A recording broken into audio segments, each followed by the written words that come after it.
Bulletin का आगाज अहम खबर के साथ। इस्लामाबाद सेशन कोर्ट ने शहबाज गिल के जिस्मानी रिमांड की नजरसानी अपील पर फैसला सुना दिया। गिल का मजीद 2 रोजा जिस्मानी रिमांड मंजूर कर लिया गया है। एडिशनल सेशन जज जेबा चौधरी ने शहबाज गिल रिमांड केस का फैसला सुना दिया। अदालत का शहबाज गिल को मजीद 2 रोज के लिए पुलिस के हवाले करने का हुक्म सामने आया है। इस्लामाबाद की सेशन कोर्ट ने शहबाज गिल के जिस्मानी रिमांड की नजरसानी अपील पर महफूज किया गया फैसला सुना दिया है। पीटीआई रहनुमा शहबाज गिल का मजीद 2 रोजा जिस्मानी रिमांड मंजूर कर लिया गया है। इसी पर बात करने के नुमाइंदा दुनिया न्यूज़ आमिर सईद अब्बासी हमारे साथ मौजूद हैं। जी आमिर, बताइएगा क्या फैसला सुनाया गया है?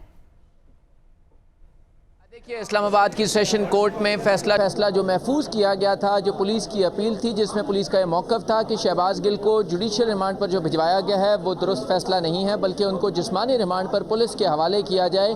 उस अपील पर इस्लामाबाद की एडिशनल सेशन जज जेबा चौधरी ने यह फैसला सुनाया है कि शहबाज गिल को मज़ीद 48 घंटे के लिए 2 रोज़ के लिए पुलिस के हवाले किया जाता है और पुलिस जो है वो उनसे तफ्तीश करे। अदालत ने यह फैसला सुनाते हुए कहा कि अदालत इत्तफाक करती है पुलिस की इस दरख्वास्त से, जिसमें पुलिस का ये मौक़िफ़ था कि तफ्तीश मुकम्मल नहीं हुई, लिहाजा फेयर ट्रायल के लिए ज़रूरी है कि तफ्तीश जो है वो बग़ैर किसी दबाव के की जाए और उसके लिए मुल्ज़िम का जिस्मानी रिमांड ज़रूरी है।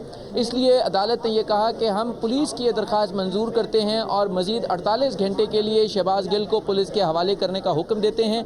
पुलिस जो है वो अडयाला जेल से शहबाज गिल को वसूल करे और मज़ीद 48 घंटे तक तफ्तीश करे और तमाम जो रिकवरीज पुलिस करना चाहती है वो करे, ताकि इस मुकदमे का फेयर ट्रायल जो है वो यकीनी बना सके और इसकी तो तमाम तर कार्रवाई है वो मेरिट के ऊपर आगे बढ़ाई जा सके और बग़ैर किसी दबाव के और बग़ैर किसी हिंड्रेंस के पुलिस जो है वो इस मुकदमे की तफ्तीश करे और जो रिकवरी करना चाहती है वो रिकवरी करे और उसके बाद मुकदमे का जो चालान है वो अदालत में पेश किया जाए। इस्लामाबाद की सेशन कोर्ट ने शदीद मुखालफत के बावजूद शहबाज गिल के जो वकला जिन्होंने शदीद मुखालफत की कि किसी भी सूरत शहबाज गिल का मज़ीद जिस्मानी रिमांड मंजूर ना किया जाए, लेकिन अदालत ने वकला के दलाइल सुनने के बाद फैसला महफूज किया था जो अब सुनाया गया है और इस फैसले में यह कहा गया है कि शहबाज गिल को मज़ीद 2 रोज़ के लिए उनका जिस्मानी रिमांड मंजूर किया जाता है और 48 घंटे के लिए वो दोबारा पुलिस के हवाले किए जाते हैं। अब इस्लामाबाद पुलिस जो थाना कौसार में उनके खिलाफ बगावत पर उकसाने का मुकदमा दर्ज था उसमें उनको शामिल तफ्तीश करे, जो बरामदगी करना चाहती है वो बरामदगी करे और मेरिट के ऊपर इस केस की तफ्तीश को आगे बढ़ाया जाए।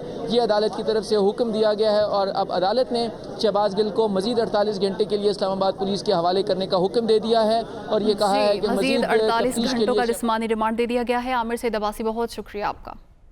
असद उमर ने कहा है शहबाज गिल पर इस्लामाबाद पुलिस के हिरासत में तशद्दुद किया गया, उनसे इमरान खान के खिलाफ बयान लेने की कोशिश की जा रही है। जेल में शहबाज गिल से मुलाकात हुई, वो ठीक हैं। इदारों के खिलाफ बयानबाजी करने वाले लीगी रहनुमाओं पर मुकदमात क्यों नहीं बन रहे? तहरीक इंसाफ शहबाज गिल के साथ खड़ी है। वो रावलपिंडी में मीडिया से गुफ्तगू कर रहे थे। के साथ हमारी मुलाकात हुई जी, अच्छी तफसीली मुलाकात हो गई है। वो अच्छे स्पिरिट्स में ठीक हैं, लेकिन ज़ाहिर है उनके ऊपर बेतहाशा तशद्दुद किया गया था जिस वक़्त वो उनके इस्लामाबाद पुलिस के पास थे। कोशिश सारी ये है कि किसी तरीके से दोबारा अभी भी जिस्मानी रिमांड लिया जाए, वापस शहबाज गिल को ले जाया जाए इस्लामाबाद और फिर मज़ीद तशद्दुद करके उससे कोई झूठा बयान निकलवाया जाए इमरान खान के ख़िलाफ़। उनका फ़ैसला अगर आ जाता है और उनको बेल मिल जाती है तो बिल्कुल उनका बाकायदा एग्ज़ामिनेशन करवाया जाएगा, लेकिन वो कोई मैनेज्ड एग्ज़ामिनेशन नहीं होगा जिससे सब अच्छा की रिपोर्ट दी जा सके। पाकिस्तान तहरीक इंसाफ के रहनुमा फवाद चौधरी का कहना है कि शहबाज गिल के जिस्मानी रिमांड का मकसद इमरान खान के खिलाफ बयान दिलवाना है। पीटीआई के MNAs और सूबाई वज़रा को शहबाज गिल से मुलाकात के लिए रोका गया। मुल्क से खिलवाड़ की इजाज़त नहीं होनी चाहिए। उन्होंने चीफ जस्टिस सुप्रीम कोर्ट से शहबाज गिल पर तशद्दुद की जुडिशल इंक्वायरी का मुतालबा किया है। असल में इस रिमांड का कोई और मकसद नहीं है सिवाय इसके कि जिस तरह से उसको पहले टॉर्चर किया गया है अब फिर टॉर्चर किया जाए और इमरान खान के ख़िलाफ़ जो है उनको बयान लाया जाए। MNAs को, मिनिस्टर्स को, उनको रोका गया, उनको थ्रेट किया गया कि अगर आपने शहबाज गिल से मिलने की कोशिश की तो हम आप पे पर्चे कर देंगे। पाकिस्तान में इस वक्त बुनियादी इंसानी हकूक़ मुअत्तल हैं। 75 साल के बाद आज पाकिस्तान में हालात ये हुए हैं कि हम अपनी बुनियादी आज़ादियों के लिए जो है वो रो रहे हैं। मुतालबा करता हूँ चीफ जस्टिस पाकिस्तान से और chief justice Islamabad high court से जुडिशल इंक्वायरी करवाएं शहबाज गिल के ऊपर टॉर्चर की। आप पाकिस्तान से ना खेलें, पाकिस्तान से खिलवाड़ जो है उसकी इजाज़त नहीं होनी चाहिए। मोमने खुसूसी अता तारर ने कहा है फवाद चौधरी की शहबाज गिल पर प्रेस कॉन्फ्रेंस तजादात का मजमुआ है। उन्हें जाली मुकदमे में नहीं मुतनाज़ बयान पर गिरफ्तार किया गया। 2 रोज़ा रिमांड और 2 दिन की जेल पर इतनी चीखों पुकार क्यों हो रही है? शहबाज गिल पर तशद्दुद नहीं हुआ तो जेल अमले को क्यों हटाया गया? वो इस्लामाबाद में प्रेस कॉन्फ्रेंस कर रहे थे। अमेरिका से कुछ लोगों से फंडिंग ली गई जिसके अंदर यहूदी शामिल हैं, जिसके अंदर जो कुछ भारतीय नजाद अमरीकी हैं वो शामिल हैं। तो उनका क्या मफाद था कि वो पाकिस्तान में एक सियासी जमात को फंड कर रहे थे। सियासी जमात को कोई क्यों फंड करेगा?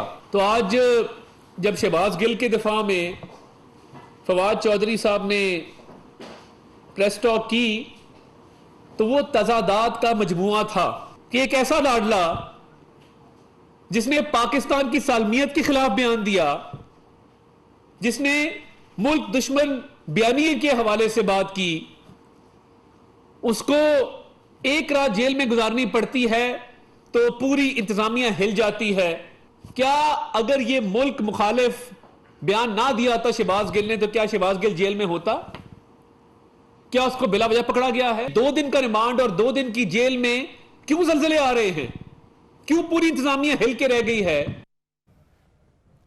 और सरकारी जमीन पर कब्जे का इल्जाम, हलीम आदिल शेख की जमानत मंसूख हो चुकी है। एंटी इंक्रोचमेंट पुलिस ने हलीम आदिल शेख को गिरफ्तार कर लिया है। हलीम आदिल शेख तहकीकात में शामिल नहीं हो रहे थे।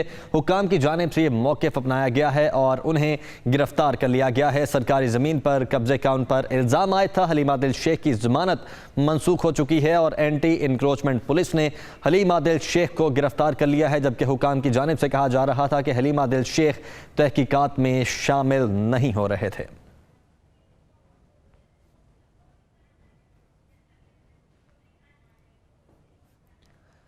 नून लीगी रहनुमा तलाल चौधरी चेयरमैन पीटीआई इमरान खान को शदीद तनकीद का निशाना बना चुके हैं। उनका कहना है कि इमरान खान पूरा तोशा खाना खा गए हैं।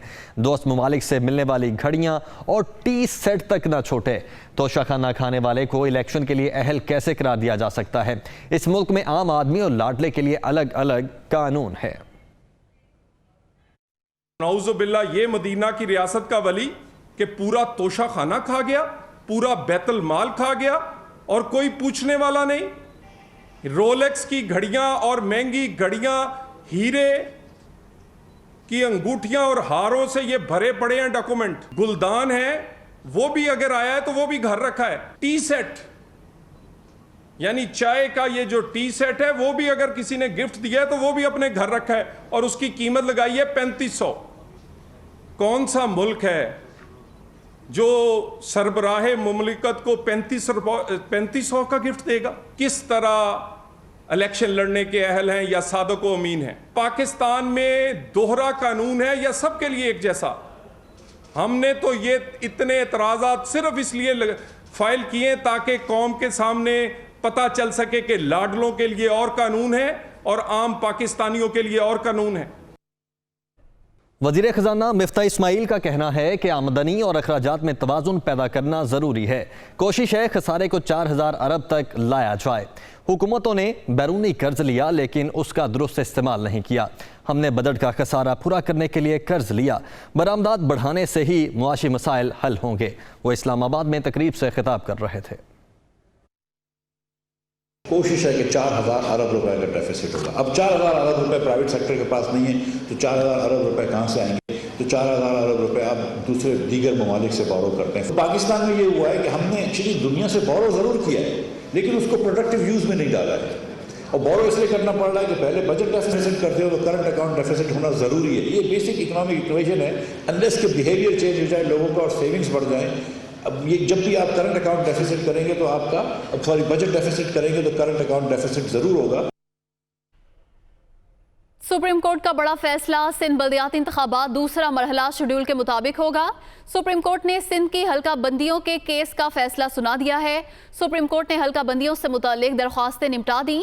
दरख्वास्त गुजार को मुतल्लिका फोरम से रुजू करने का हुक्म दिया गया है। सुप्रीम कोर्ट की जानिब से बड़ा फैसला सामने आया है और सिंध बल्दियाती इंतखाबात दूसरा मरहला शेड्यूल के मुताबिक होगा। सुप्रीम कोर्ट ने सिंध की हल्का बंदियों के केस का फैसला सुना दिया।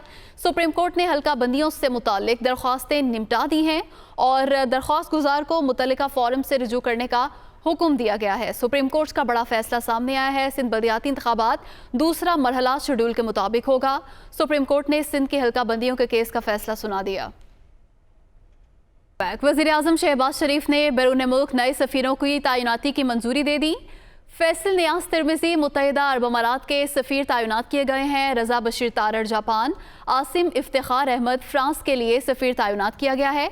आयशा फारूकी आयरलैंड, अली जावेद इटली के सफ़ीर तैनात। इसी पर बात करेंगे नुमाइंदा दुनिया न्यूज़ आमिर सईद अब्बासी हमारे साथ मौजूद हैं। जी आमिर, बताइएगा इस हवाले से क्या तफसीलात हैं आपके पास?